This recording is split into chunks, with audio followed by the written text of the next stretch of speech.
Really hot.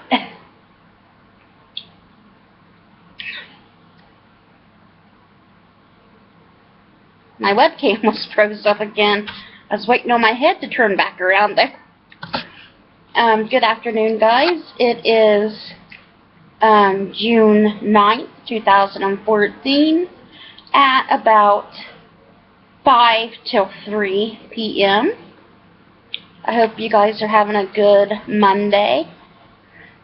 I think we're supposed to get storms. We got the bird feeder filled up and we got the flowers watered. And for the first time, we had a woodpecker, a red-headed woodpecker, fly out there on our bird feeder. I got a picture of him, or some did, and I got it posted on my Facebook. Got a couple pictures of him. There was another little blackbird out there that I'd never seen before. He was real little. Wanted to get a picture of him too, but he flew away. Alright. Well, we're going to get into today's Bible reading today with Acts 7, 1 through 29. And we left off yesterday where they was trying to get Stephen in trouble. And they had taken him and was questioning him before the council and stuff. So right now we're going to hear Stephen's speech.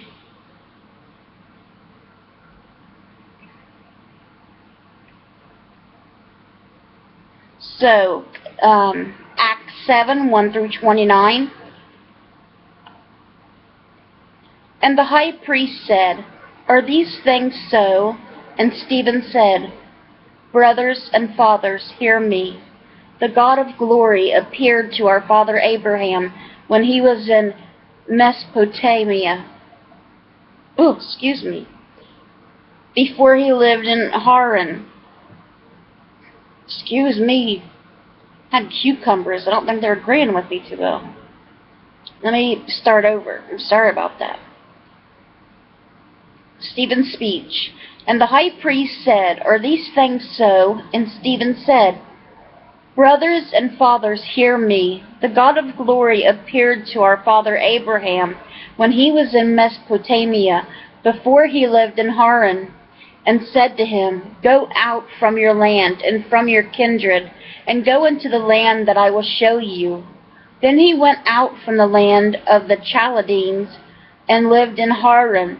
And after his father died, God removed him from there into this land in which you are now living. Yet he gave him no inheritance in it, not even a foot's length, but promised to give it to him as a possession and to his offspring after him, though he had no child. And God spoke to this effect, that his offspring would be sojourners in the land belonging to others, who would enslave them and afflict them 400 years. But I will judge the nation that they serve, said God, and after that they shall come out and worship me in this place. And he gave him the covenant of circumcision. And so Abraham became the father of Isaac, and circumcised him on the 8th day. And Isaac became the father of Jacob, and Jacob of the 12 patriarchs. And the patriarchs, jealous of Joseph, sold him into Egypt. But God was with him and rescued him out of all his afflictions, and gave him favor and wisdom before Pharaoh, king of Egypt, who made him ruler over Egypt and over all his household. Now there came a famine throughout Egypt and Canaan, and great affliction, and our fathers could find no food. But when Jacob heard that there was grain in Egypt, he sent out our fathers to their first visit. And on the second visit, Joseph made himself known to his brothers, and Joseph's family became known to Pharaoh. And Joseph sent and summoned Jacob his father, and all his kindred, 75 persons in all. And Jacob went down into Egypt, and he died, he and our fathers. And they were carried back to Shechem, and laid in the tomb that Abraham had bought for a sum of silver from the sons of Hamor in Shechem. But as the time of the promise drew near, which God had granted to Abraham, the people increased and multiplied in Egypt, until there arose over Egypt another king who did not know Joseph. He dealt shrewdly with our race and forced our fathers to expose their infants so that they would not be kept alive. At this time Moses was born, and he was beautiful in God's sight, and he was brought up from 3 months in his father's house. And when he was exposed, Pharaoh's daughter adopted him and brought him up as her own son. And Moses was instructed in all the wisdom of the Egyptians, and he was mighty in his words and deeds. When he was 40 years old, it came into his heart to visit his brothers, the children of Israel, and seeing one of them being wronged, he defended the oppressed man and avenged him by striking down the Egyptian. He supposed that his brother would understand that God was giving them salvation by his hand, but they did not understand. And on the following day he appeared to them, and as they were quarreling, and tried to reconcile them, saying, "Men, you are my brothers. Why do you wrong each other?" But the man who was wronging his neighbor thrust him aside, saying, "Who made you a ruler and a judge over us? Do you want to kill me as you killed the Egyptian yesterday?" At this retort, Moses fled and became an exile in the land of Midian, where he became the father of 2 sons.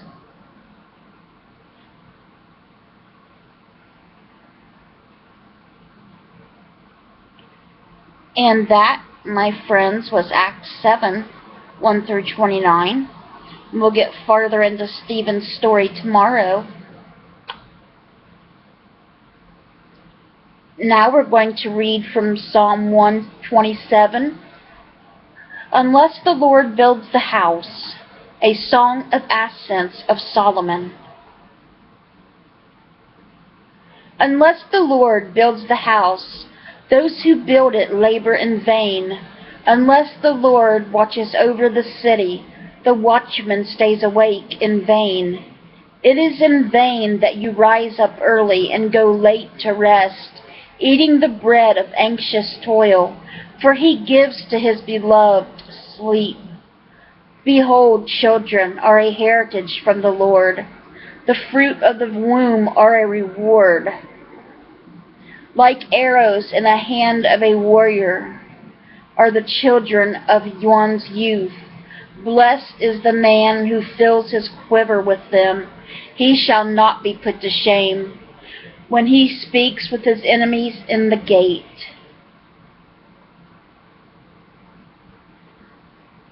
And that was Psalm 127. Unless the Lord builds the house, a song of ascents of Solomon.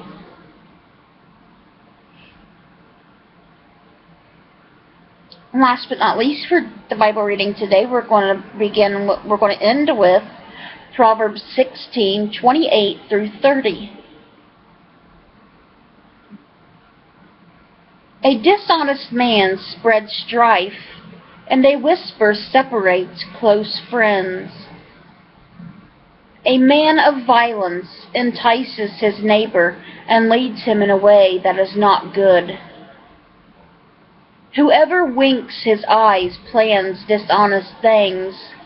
He who purses his lips brings evil to pass. And that was Proverbs 16, 28 through 30.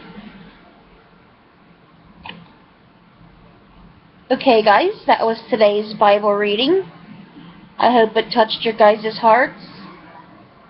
I hope you will always know that your brother Jesus and your Father in heaven love you more than anybody possibly could, because it is so very, very true. Even if you don't know them, they know you, and they love you just like you were the only one in the entire world. That's how much you mean to them. And I hope you will turn your lives over to them and accept them into your hearts and live for them, so you can spend eternity in heaven when it is your time to pass. What a wonderful day that will be, guys. No more suffering, no more pain. But you are here on earth right now for a reason. God put you here for a reason. Everyone has a job to do. Even if you think you're not able to do anything, there's something that only you are here, that only you are able to do for God. And you are here to do it.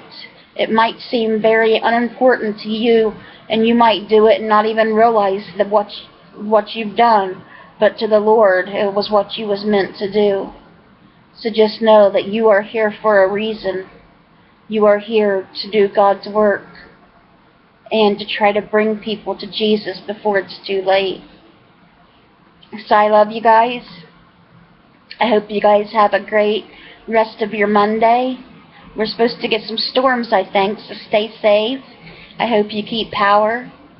And let's bring those souls to Jesus, guys. And God willing, I'll see you guys all again tomorrow with another Bible reading. Bye, guys.